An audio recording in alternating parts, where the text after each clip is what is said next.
how many business owners have been approached with every single scenario underneath the sun? Every sales pitch out there, they've seen it all. They understand the lifestyle they want to live. They understand where they want to be. They can already see their business in its present 5 years into the future. They know what they want it to look like. The danger is they don't know how to get there, and most of all, they're concentrated, which they realize that. They're trying to figure out how to unbundle it. So to me, bring it back to the wealth gap. You help them realize, hey, this is your business. This is your baby. Let's show you how to beautify it. Let's show you how it can become attractive.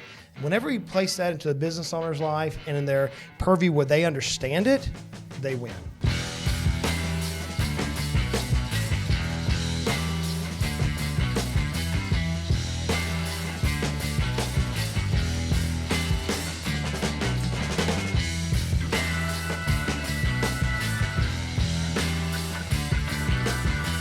Hey everybody, and welcome to the Exit Is Now podcast with me, your host, Scott Snider. Welcome back, everybody, for our second episode. So a couple of things. If you guys have questions and comments for me and my guests throughout the next 40 or 45 minutes or so, please feel free to throw them in to the comments, and we'll try to get to most of your questions if you have them along the way. So given it's our second show, I just wanted to kind of talk about the why. So maybe unlike other exit planning shows, and maybe a little bit uniquely for me, I kind of wear three hats here at EPI. One, certainly a business owner.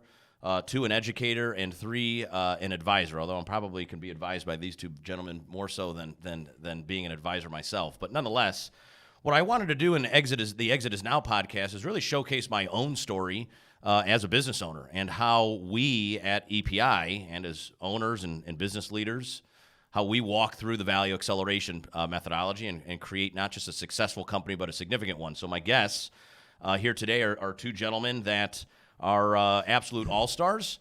I was saying, Sean, before the show, I was going to call you the Larry Bird of exit planning, but they call my dad that. So let's say that he's the Michael Jordan of exit planning. And then we were laughing at breakfast with Justin over here because Justin's kind of like the podcast king. So I'm actually a little nervous having Justin here because if you've ever been on Financially Simple, you can see he's done. How many episodes have you done over there? 400. 400. So we're number 2. So thanks for coming on and hold the critiques till after the show. But nonetheless, in all seriousness, so both of these gentlemen are certified exit planning advisors. Sean, one of the originals. So if you tuned in a couple weeks ago to our last episode, I had Chris Snider, my dad, on, and I think you beat him in certificates, Sean. So my dad's number 93. And Sean sat right next to my dad in class back in 2008. He's certificate, I looked it up before the show, 86. 86. So 86. Right. So long-time SEPA, 15 or so years being a certified exit planning advisor. And then Justin came through the SEPA program about 6 or 7 years ago, 2017, back in the old days when we had the in-person program. But both of these gentlemen are also exit planners of the year, Justin being our most recent exit planner of the year last year at our exit planning summit. And then more personally, they are dear friends to me. I appreciate you guys flying in for this. And they're advisors to both me and Dad. And Sean, I always say that Sean's kind of seen me certainly grow up through value acceleration, or certainly grow up through the Exit Planning Institute. And last but not least, uniquely, both certainly advisors, but both business owners. And Justin being an exit business owner too. So a lot of questions, I think, for these guys, not just as experts in the space, but advisors. And owners themselves. So, gentlemen, let's kind of dive into it. So, last episode, I wanted to start with Dad and kind of take him all the way back to 2008. Really, I took him all the way back to 2006, where Dad started his consulting firm, Aspire Management. And at Aspire Management, he kind of went those 2 years and decided that there was something missing. Right? He calls it that actually the second and third legs of the stool. And he came to EPI to become certified and learn about those next 2 legs. And we've talked about this kind of evolution of exit planning, and given your 15 years as SEPA, your 6 or 7 years as a SEPA, I wanted to see what you guys think about exit planning. Like, where has it come from 15 years ago, and where's it at today? Like, this evolution of exit planning. And it's kind of a big theme for me this year because the value acceleration methodology has actually turned 10 years old. So we debuted it in the SEPA program in the spring, May SEPA program of 2013. So Sean, maybe start with you since you're the veteran of the group here. So talk to me about where you think exit planning, where it started when you sat in that class in 2008, and where it is today in 2020, 23, 15 years later. Yeah, it's hard to believe how far it's come in those 15 years almost. But and in the Wayback Machine in 2008, we were taught to create an artifact. We would create something called an exit plan. We weren't taught about process or methodology or anything like that. So the whole course really was about how many sections are there going to be in the 3-ring notebook, right? And then we would kind of drop this big heavy thing on the conference room table for our clients, for the owners, and it would kick off a little cloud of dust and never to be seen again. It was like a big fat business plan in a sense. But when the value acceleration methodology came in, the whole focus of the program began to be about driving value. Remember, that was not part of the original conversation. It seems so intuitive to us now with the value acceleration methodology and working with owners to increase the value of the business. That was not present in 2008. So the whole vocabulary has changed in 15 years. But we've also got a much more diverse group of CEPAs. We've got better tech. We've got a much larger knowledge base. We're learning from one another. We get together. All these things was the dream of the Exit Planning Institute in a way, right? Create methodology, create process, create knowledge base, and create community. And it's taken a long time, I think, to build that community. Remember, I was number 86. Think about being in a community that's 100 people versus where we are today, which is thousands of people. It accelerates what business owners need. Yeah, I do remember. That's funny that you bring that up. So I remember when my dad became a CEPA, he literally had like a huge, not even a bound book, like a binder that was sent to him. That's right. Then when we bought EPI, we went to CD-ROMs. Yeah. Then we got real sophisticated, went to thumb drives. But some people had started to bring tablets to the class, so they couldn't plug it in. That's right, yeah. And then, obviously, we're here today. So, Justin, kind of over to you, kind of same question. So your certificate number 695. So I looked that up, too. So 695. So still new, right? Within the first 1,000 CEPAs, a few years after Sean.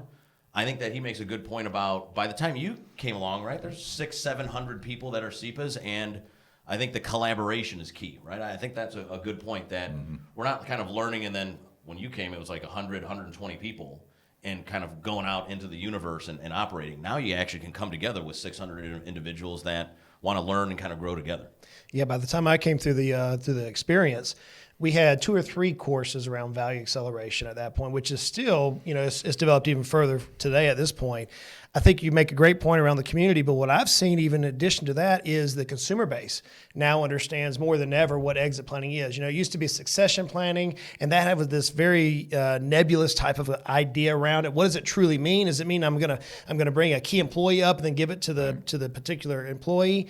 Now, years later, 6-7 years that I've experienced is now we say exit planning, and even the business owner understands it's a multitude of options, not just, hey, I'm passing it down to my child or to my significant other or to a key employee. So we have seen the community itself evolve. We've seen the education from the community just accelerate, which has now trickled down to the key decision makers, those business owners over the last 6 or 7 years. It's created a marketplace. Absolutely. Which didn't exist. Yeah, it really has, right? I think, and to your point about this kind of collaboration or diversity in the community, right? So I think that it used to be actually heavily CPAs when you and Dad came through. I remember that. Yeah, you guys are probably pretty unique in that group. Now it's so. Yeah, right? And now it's more, I think, financial advisors mixed with CPAs and mixed with gentlemen like you that are value advisors, and then the attorneys and the M&A advisors. But today, and I want to get your perspective on this. So a couple years ago, I guess it is now, or maybe a year and a half ago, Dad and I decided to name me the president of the Exit Planning Institute. And so with that, I wanted to release a new vision for the future. And back when both of you became certified exit planning advisors, we concentrated a lot on, and rightfully so, we concentrated a lot on changing the outcome. We wanted to change the outcome for business owners. And to me, I dove deeper into that, started peeling the layer of the onion kind of back, and I said, what does that really mean? And for me, I fell on this thing that I guess we hear a lot in different scenarios, but it's moving companies from successful to significant.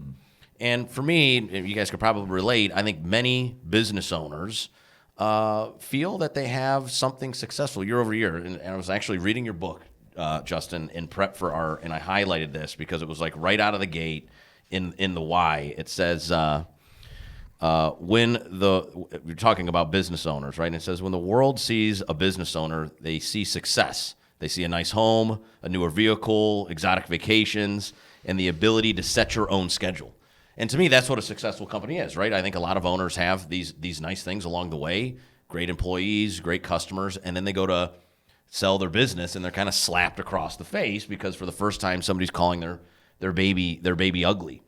And we also hear this exit strategy is business strategy. So I'd like to get your take on, maybe start with Justin, get your take on how are you and therefore owners kind of embracing that? Exit strategy is business strategy, moving from success to significance.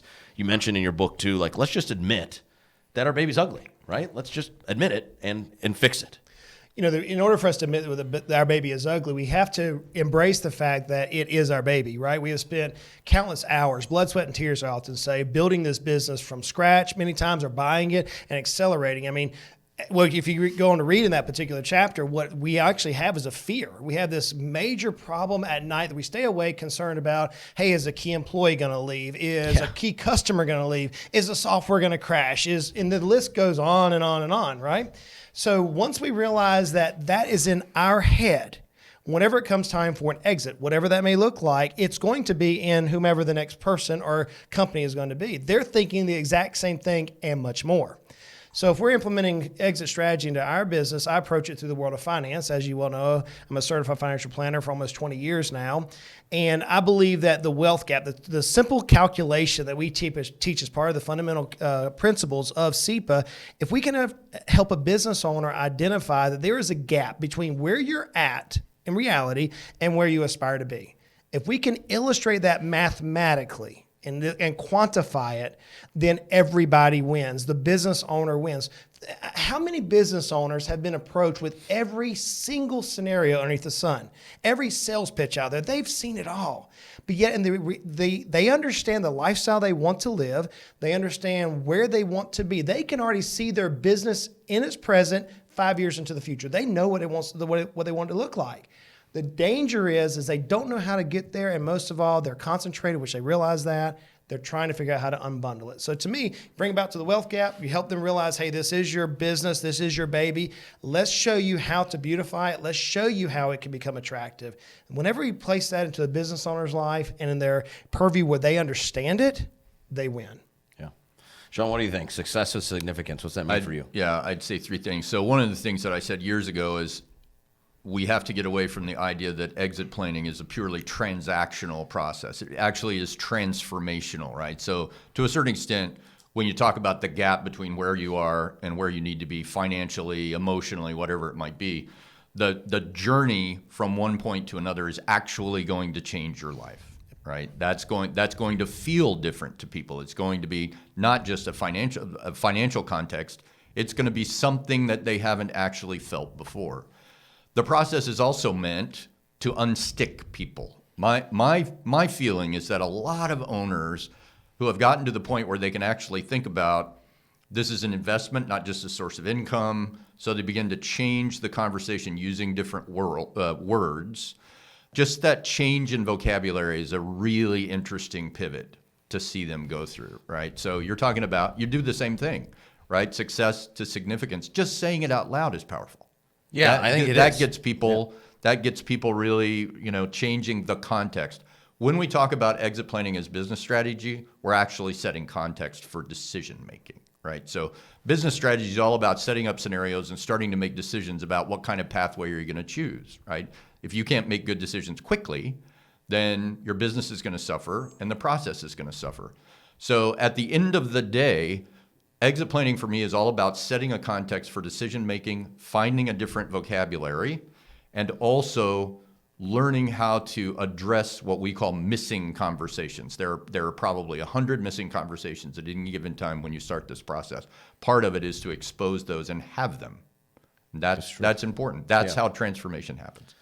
So I want to build on this success of significance. I'm going to take a quick break for everybody. So we will be back just in a quick couple of minutes. So go grab a cup of coffee or water, and we'll be back to expand on success and significance. Walking to Destiny was written to arm business owners and their advisors with the knowledge and understanding needed to recognize their potential, execute growth tactics, and harvest the wealth locked inside a business. Originally written in 2016 by the creator of the Value Acceleration Methodology, Chris Snider, Walking to Destiny 2.0 features a fresh and evolved look into the proven system to maximize value, grow income, and build a business that can be run without you, even if you never plan to leave. Discover how to align your business, personal, and financial goals.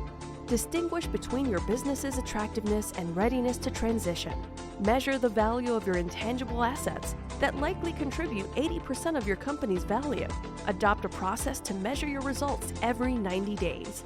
Walking to Destiny is the foundation for the Exit Planning Institute's Certified Exit Planning Advisor Credentialing Program. More than 5,000 advisors hold the CEPA designation, the world's leading exit planning credential. Grab your copy of Walking to Destiny 2.0 by visiting www.wtddownloads.com.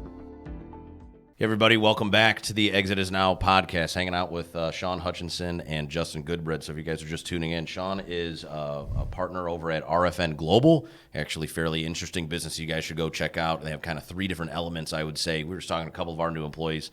We have some folks that go through, all of our new employees kind of go through Sean's one of Sean's academy courses to kind of as a part of their onboarding. And Justin Goodbread over here is the president of WealthSource. So again, welcome back, gentlemen. Before we went to the break, we kind of started talking about this success to significance. And now I kind of want to talk about, okay, if we believe in that and we can get owners to believe in that, or maybe we're going to get owners to believe in that, how do we start to approach owners? And Sean, I kind of want to dive over to you first, because one of the things that I think that has really always stood out to me as I watched you teach through our CEPA program was you kind of talk about you have to meet the owners where they are, right? And you talk kind of about these like triggers, pivoters, and I just think that when I think about approaching the owner nowadays, even like I was in like an EO test drive group yesterday, looking at these other owners that were there, listening to them about their journeys as entrepreneurs, and some of them honestly 3 to 5 years away from and admittedly away from an exit. And where are they at, so I can actually start talking to them about the right way, so I can deliver that message of success to significance. Yeah, so the story that you're referring to really came out of internal strategic planning for us, in which some of our new advisors were saying, what's our ideal client? And in that session, we started answering that question just like other advisors might. They have this much revenue, they're in these industries, they're healthy, they're not distressed, so on and so forth. And then it just seemed to come to a dead stop, and everyone said, wait a minute, why are we describing the client, who is the owner, as a business?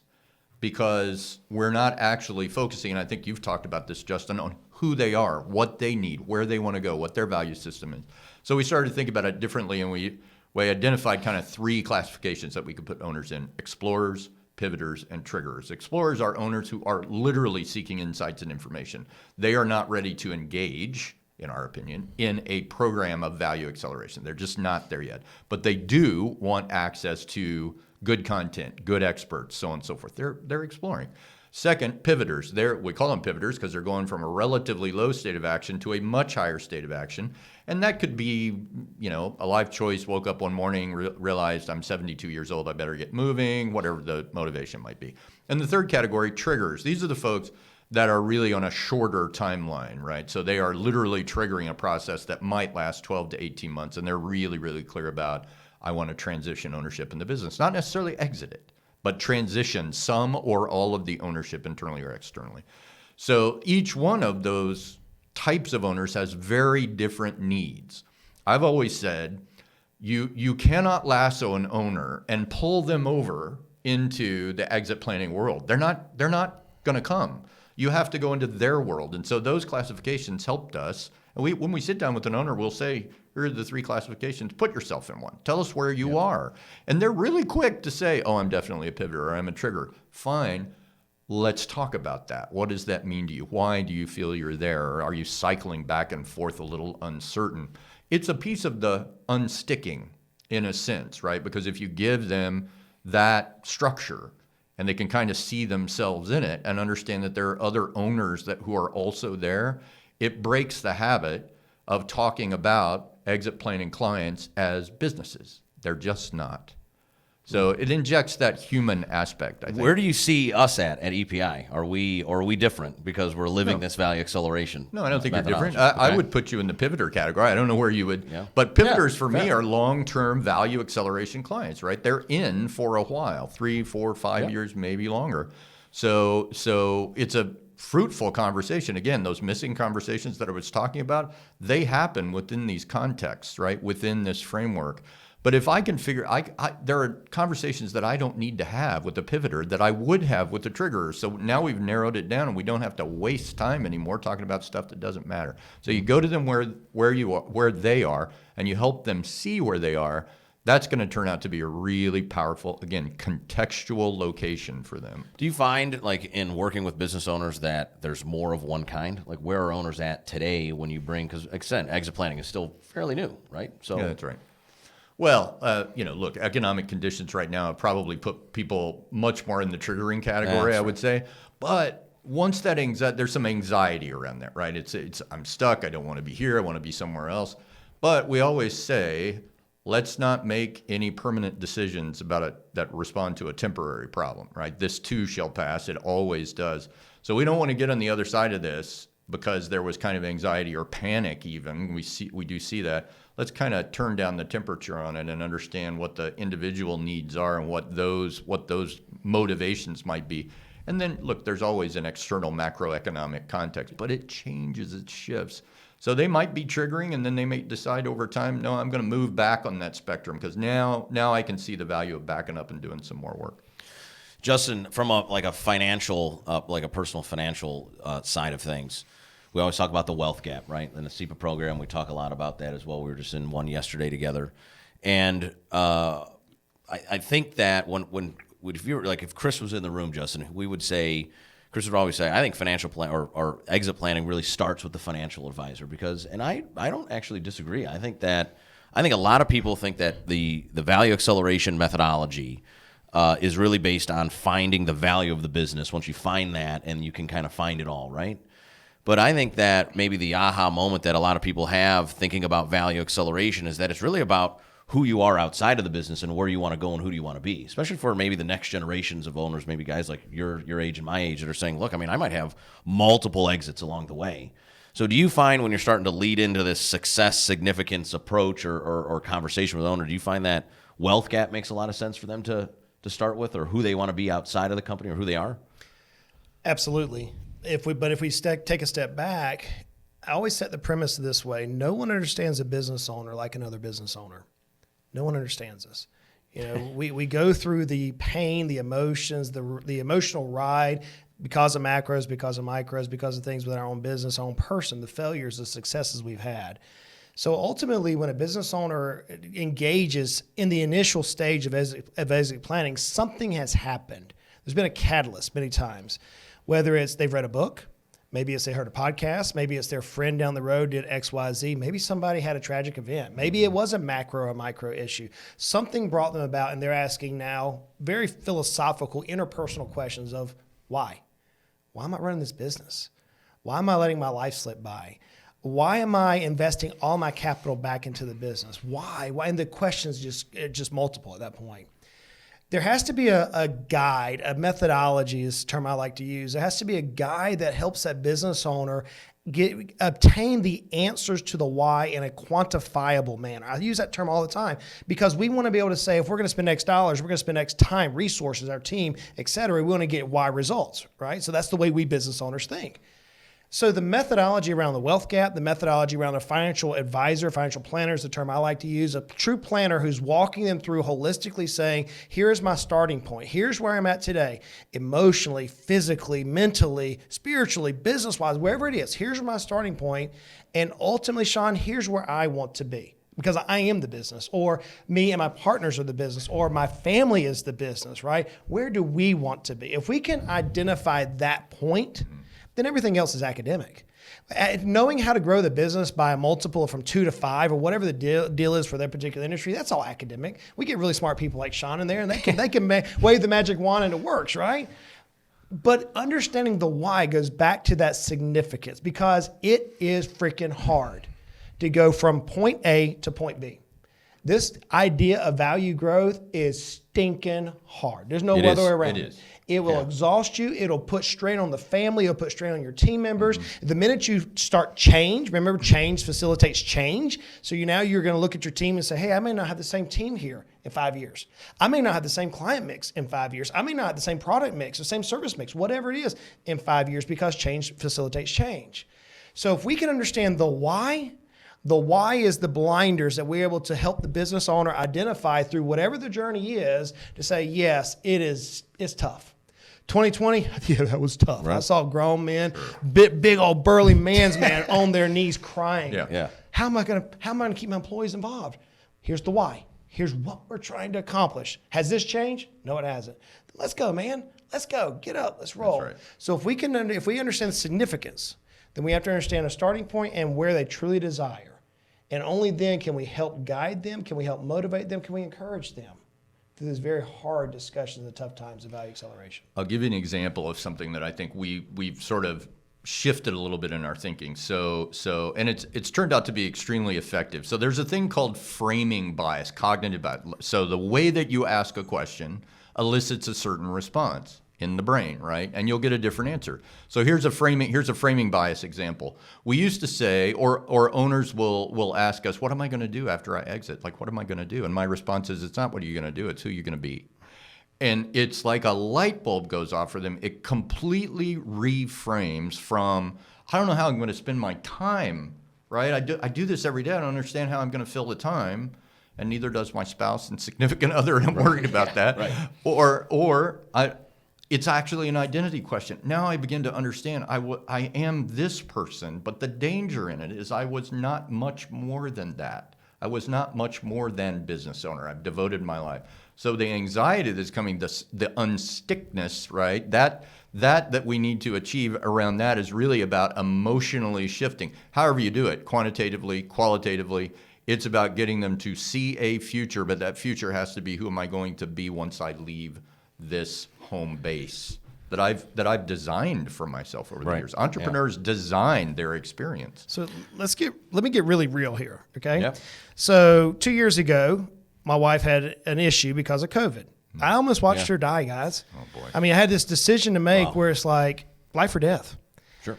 And as a business owner for almost 30 years now, knowing business, exiting businesses, teaching curriculum, writing books about it, I find myself saying, is the business worth it? Who am I? Now, I had already followed all the methodologies. I knew my 11 core values. I could tell you today, each one of the core values: turn the turtle, dive to the bottom, don't touch the marshmallow, share the pie. I mean, I've got them all with all the different really catchy things, I love right? Don't touch the marshmallow. I've got them all the catchy things and the studies behind them. But yet it was a dear friend of mine who's sitting there as I'm approached with the opportunity to perhaps exit my company. And he said, Justin, I got one simple question for you. I'm like, dude, what is it? He goes, here's your question. If you, Justin Goodbread, had unlimited time and unlimited resources, not money, resources, what would you do tomorrow that you're not doing today? I could not answer that question because I was the business. Really? I knew where the business was going. I knew all the metrics. I knew the data behind it, right? I mean, I had the quintessential perfect business if there was ever such a thing, but I could not answer the question. Mm-hmm. And once that single question placed a seed in my mind, then it stepped back and said, okay, I am not the business. Mm-hmm. I am me. It sounds crazy. It sounds, quintessential, but that's where, as a business owner, we often lose that. Then we went through the exit. I can remember the first 60 days afterwards, I sold the company and kind of made some shifts. And Emily said, get out from underneath my feet. You're driving me crazy. Get out of the house. Go do what you're meant to do. Right? So I think, though, if we can help realize that business is the owner and the owner has individual aspirations, they have business aspirations, but if we could peel those apart, then we move it to significance. And only then do we move it to significance. I agree. Get ready to uncover innovative solutions, build deeper relationships, and share transformational experiences at the Exit Planning Summit this May in Scottsdale, Arizona. The Summit is the world's largest exit planning-centric event, bringing together professional advisors and their teams from around the globe. It is the premier conference for people committed to working with business owners, accelerating business value, aligning personal and financial strategies for the business owners, and collaborating with the top professionals in the market today. The transformative experience does not stop when the sessions end. Immerse yourself in a distinctive lifestyle experience that transcends expectation. Join us at the magnificent Five-Diamond Resort, the Phoenician, the premier luxury hotel in Scottsdale. Immerse yourself in breathtaking views, impeccable service, and unparalleled amenities. Curate a distinctive resort experience infused with a retreat-like ambiance that transforms your well-being. Learn more and reserve your spot now at www.exitplanningsummit.com. Welcome back, everybody, to the Exit Is Now podcast, hanging out with Sean and Justin. Allison, I really appreciate your questions, and I really appreciate my team behind, in the, I guess you would call that like in the little room behind the glass, right, in a radio setting. They're flashing me the questions up on a Microsoft Word document because still new at this, forgot my little iPad so they could send them to me. So nonetheless, Allison, I want to get to questions. And Sean, it really goes back to what you were talking about kind of right before the break with this meeting the owner where they are. So you described meeting the owner where they are, and Allison's question is, how do you describe that to a business owner when you're actually going in to meet them, and how do you help them realize where they're actually at? Yeah. So literally, we have a handout where we put it down on the table. We have on one side is the Explorer Pivot or Trigger with a little explanation, just sort of interlocking circles, and then on the other side is our transition readiness questionnaire. So either one of those two will open up larger conversations.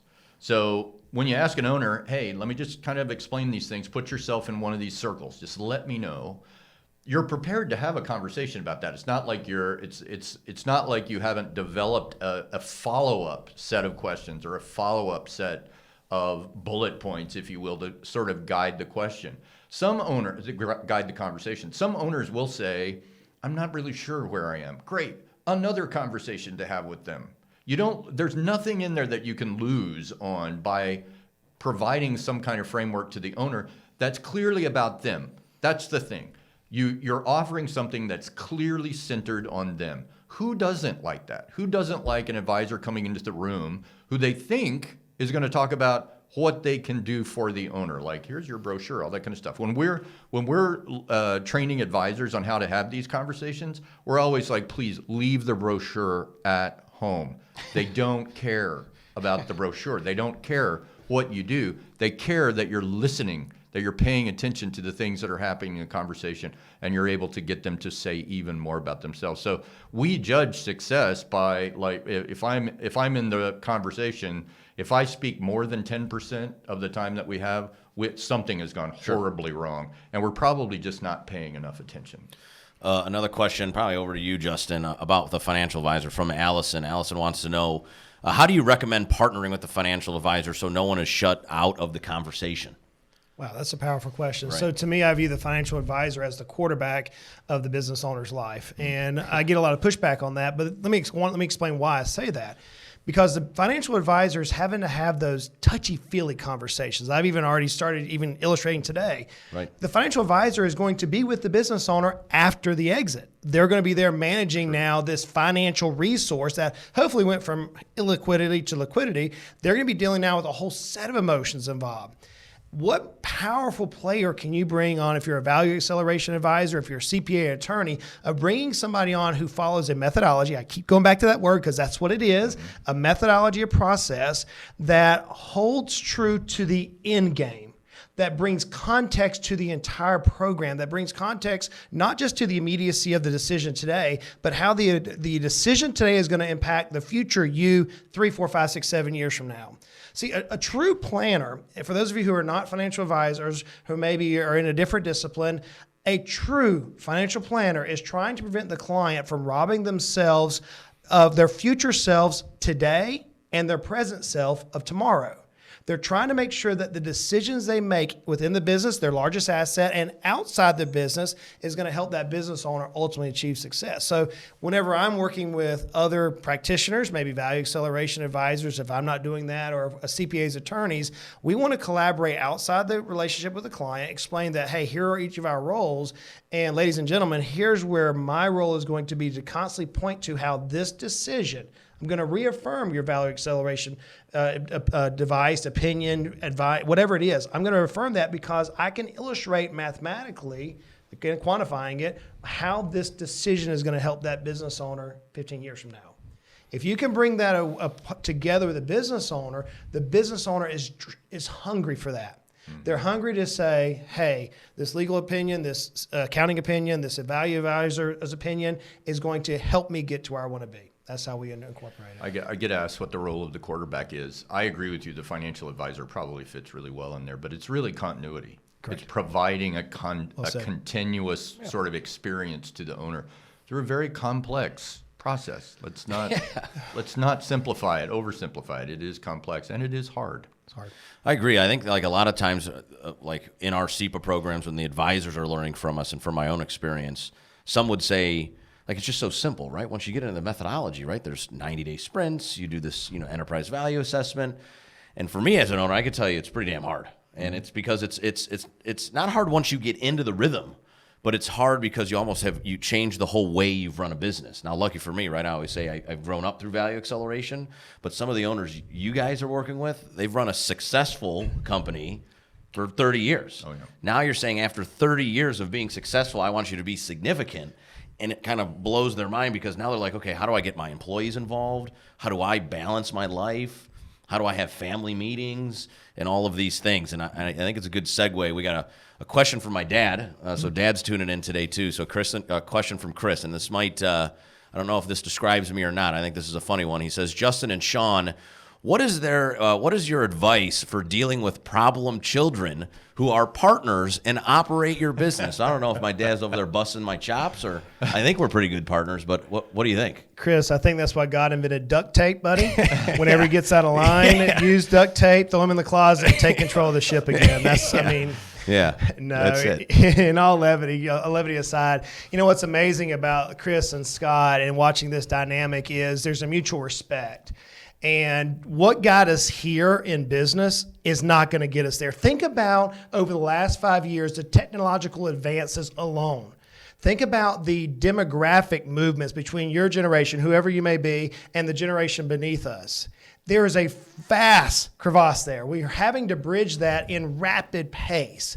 So in order to understand how success is going to arrive, Chris, to answer that particular question, it comes back to mutual respect. And just because the founding member or the senior member of the group believes this is the path, whatever this is, doesn't mean that the junior person in this particular group, based on age, their path is not as equal valuable or could not be a better position at this timing of the business. What do you think, Sean? Because you're in a family business too, technically, I am, right? Yeah, but I'm a perfect child. Of course you are, right? That's what I'm saying. Of course he is, right? Yeah, of course. I think the definition of problem child, for instance, is a really important thing to sort of talk about, right? Again, missing conversations. Behaviors like problem behaviors typically will emerge when someone's needs are not being met. They'll go to a very stressed out place, right? And that may lead to acting out, but there's going to be conflict in one way or another. It could be happening on both sides, but problem child might be a power dynamic that we have to address. We have to talk about that. One thing that often happens, especially I think as you're approaching some type of transition, family transition, predecessor to successor generation, is that everybody begins to get nervous, right? The older generation, if you will, has run the business in a particular way. The newer generation is probably not going to run it in exactly that way. That transfer of authority to actually run the business if you transfer it over, then pull it back, transfer it over, then pull it back, transfer it over, oh, I like this part, but I don't like that part. All of a sudden, we're having conversations that can end up being reframed as problem child, right? Or in its worst scenario, I think, down the line, so the next generation is expected to be custodial, what we would call a custodial generation, which is just keep doing what we were doing before. Yeah, why change it? The predecessor, the successor generation has to live not just a successful, but a significant life. You can't do that if you're living the truth of the previous generation. So there has to be room for spanning that authority and then respecting it. Look, again, you can't underestimate how difficult that is for people. And you got a receiving party too. The child is taking on a lot. And they're the people who are often blamed when a business goes downhill, they're blamed for it when maybe it was that those things that really mattered weren't transferred fully over to them to run the business. I know you don't feel that way, Scott. No, not at all. I think that, well, me and Dad always get a lot of questions, right? Because I think Dad and I have a great relationship, both like on the field and off the field, right? In business and then around the dinner table. And I think that there's a few things that I kind of wrote down as you kind of, both of you kind of were talking about it. For me, it's a lot about communication, right? So it's like, the need's not getting met, and it won't ever get met if you just don't talk about it. But communication is hard, right? Especially like respectful and intentional and deliberate communication.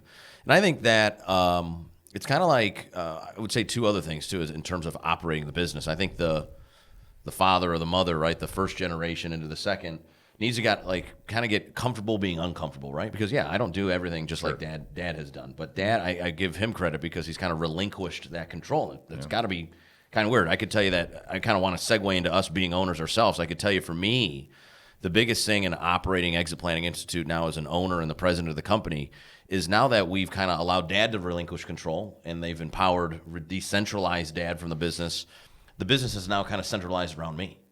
And so now it's like the third generation, if you will, which is my leadership team. And I think decentralizing, and I didn't give Dad enough credit when he was doing this, because so this year is all about kind of the decentralization of me and the empowerment of a leadership team around us that carries the torch, understands the core values. So it's not a Chris or Scott Snider thing. It's really about the community that is the Exit Planning Institute. But that's hard. Like, talk to me about the business that you own with your dad, and I guess how's that look for you guys, if you don't mind? Yeah, no problem. So our family has owned a millwork in Oklahoma City where I grew up for about 57 years now. Started by my dad's dad and his uncle, and then eventually passed to my dad, and eventually will presumably pass to me and my sister in one form or another. But my dad's 78. He doesn't really work that much. He goes in, signs some checks, things like that. So he enjoys his life. We built the business to survive his departure, potentially, right? When he wanted to retire, we groomed a general manager for a long time to really set up that less owner dependency, right? Which obviously drives value way down. So we wanted to be careful about that. But I'm not moving back to Oklahoma City. I'm not going to run the business actively. So it's raised really two scenarios for us. Do we keep it as a more passive shareholding family, or do we sell it internally or externally? Big questions, right? And I sit down when I'm home with my dad, we go to breakfast and we'll talk for 3 or 4 hours about this. I get weekly reports. We set up a family board so that if something happened to Dad, we would actually understand enough to go talk to the banker. For a while, we didn't even really understand who that was. Yeah. We didn't have a relationship with him. So we've started to take all of those steps that are necessary. What it came down to, though, I think at the end of the day, is my parents from the beginning never, ever pressured us to work in the business. So they wanted us to have a wider field of vision than that. And I truly love them for that, because I think it's a hard thing to do for a business owner to say, this is probably not going to pass into an active management role. Now, we groomed management for a long time. The general manager 2-3 years ago got a really serious form of cancer and almost died. So then we were looking at, well, there aren't going to be very many choices if he goes away. And we realized not only had we had lowered owner dependency and transferred knowledge, but now we had a dependency on a certain management team, and it's really a hard business to learn how to run. So you can kind of have that catch-22 of, I want to back off and transfer some of this to the next, but then you could lose people, right? And you got to step back in. So would you say that your dad's a pivoter then? I'd say my dad is more of a triggerer. At this point. Okay. Yeah, I think he's a triggerer. So Justin, you've actually exited a couple businesses now, but 2 or 3? 3, 2, 10? 5 businesses? 6, 5 businesses right now. Okay. But maybe sticking with family here. You have kids. Have you ever thought about getting into business with your kids? Actually, if they're listening right now, here we are. Yes, I have actually. So, I was sitting in a hole in South Georgia at the age of 20 years old. I was up to my waist in mud and slime. I'm just about 100 degrees outside, and I asked myself the question, do I want to be doing this in a landscape company with multiple employees at the age of 50, which seemed really old at the time. Now it's not so old. But I remember asking myself that question. And more importantly, I said, do I want my kids see me do this? Now, that, not knocking it, because I had a great business and I have a lot of good friends who are in that particular business and grew up. But as I was sitting there asking myself that question, in the back of my head through all these various business ventures that I've been on, it's always like, how can I teach my children business? How can I teach my children work ethic? So my dad and mom grew up poor, like with 7 O's in between the P and the R. Poor, okay? So the only way that my generation could go was up financially. Well, because of methodologies taught through the Value Acceleration Program, Chris and Scott, I was telling Sean just off the air, it's like I am indebted to this family and for what you guys have invested in my life. You have changed the dynamic of not just my family, but I was able to teach my brother and my sister, who are both business owners, the same methodologies, and their business are best in class today. Now I'm watching my children, and they have a true choice. What is their life going to be going forward? They're not where my mom and dad were, at the bottom of the economic system. They have a choice in life. So what better way than to teach business or teach values than to have business? We were even considering, hey, do we buy a boat? Do we travel around the Caribbean and have our children have like a boys' boat waxing thing, right? At every port where they go and wax boats and scrape barnacles off, little crazy things like that. So I actually see myself somewhere in the next 2 to 3 years launching a business to teach the most important things of life to my children through business. I think it's that powerful for us as parents. I mean, it's been life-changing for me. Absolutely. I mean, I can remember at 16 starting a landscaping company, and Dad was the bank, right? So he helped finance the thing, so I get my first truck and lawnmower. But I could tell you, I would say too, maybe it's growing up through value acceleration, but growing up through as an entrepreneur, as a business owner, has taught me a lot too. The other thing that I think it's taught me, and I'm big on this. I talked about this with Dad when we were on our last episode.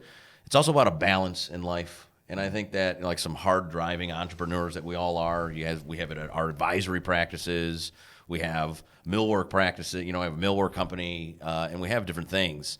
I think that the question I'd have really for both of you, we were talking before this at breakfast, like the travel that we have and all kinds of stuff. How do you find balance in life? How do you get to spend time with your wife and kids outside of business, just hanging out? So I don't believe there's such a thing called balance, first of all. I believe that we live a blended life, that wherever you're at, be present. And so what I've done personally now at this chapter of my life is at the beginning of the year, I go a quarter in advance and I block off, here's my family time, right? Here's when we're going to travel. Here's when we have special events. Here's when things that the kids are involved in. And that is sacred. It's already on the calendar. Don't touch it. Saturdays and Sundays to me is sacred time. That is, I'm on the tractor, man. I'm on the farm. I'm getting cuts on my fingers. I'm having fun. That's my therapy time for my family. During the week, it's game, and it's game on. Wherever I'm at, I'm going to pour 150% into it. I like that. That is me. If I wasn't 150% into the business on Tuesday, Wednesday, Thursday, running out 16, 17 hours, I would go crazy. That's who I am. But my family now, after almost 30 years of running business, they sit here and say, hey, Justin has a blended life in such a way. There's no such thing for me as balance because I can't equalize it. Certain times of the year, it's, man, I'm in business. The kids are doing their thing. We're having fun. Other times it's, hey, I'm going to go to Florida for a month and a half. Don't touch me. I'm going to go fishing for a month and a half. Leave me alone. That is my family time. So I look at it as more of a blended position. Yeah, and same kind of question over to you too, Sean. Like Sean, if you know Sean's like one of the best golfers I certainly know, and I think I would assume that golf is kind of a stress reliever, maybe sometimes, I don't know, for you. But there's other things, right? Golf, and there's other things like you. There's other things that I've seen knowing you for a long time too now, where you're kind of blending or balancing as well. So how do you do it? I learned to say no. We were talking about that. It was just that simple. My good friend George Pilliton, he for a long time we would talk. The first thing we'd get together for coffee, and the first thing he'd say to me is, "Have you learned how to say no yet? Have you learned how to say no? Are you saying no?" And I finally realized that I was never going to be in control of my journey until I learned how to do that, until I was able to set the boundary, not just to say no for saying no, but to really understand why I was saying no, why some things were more important to me than others. I play a whole lot more golf than I used to. You do. Right? Which is great. I would say the majority of lessons that I have learned in life came from golf. Really. I mean, the complexity of it, the things you have to do to sort of think through it and problem solve in real time, the beauty of it, the pace of it, the people that I meet. It's a really important part of my life. So there was a time when I didn't have time to play golf. And I realized the reason I don't have time is I'm not saying no to enough stuff to make space for that in my life. So as soon as I learned how to say no, the whole thing changed. The whole game changed at that point. I could probably take a little bit of that advice myself, to be totally honest with you.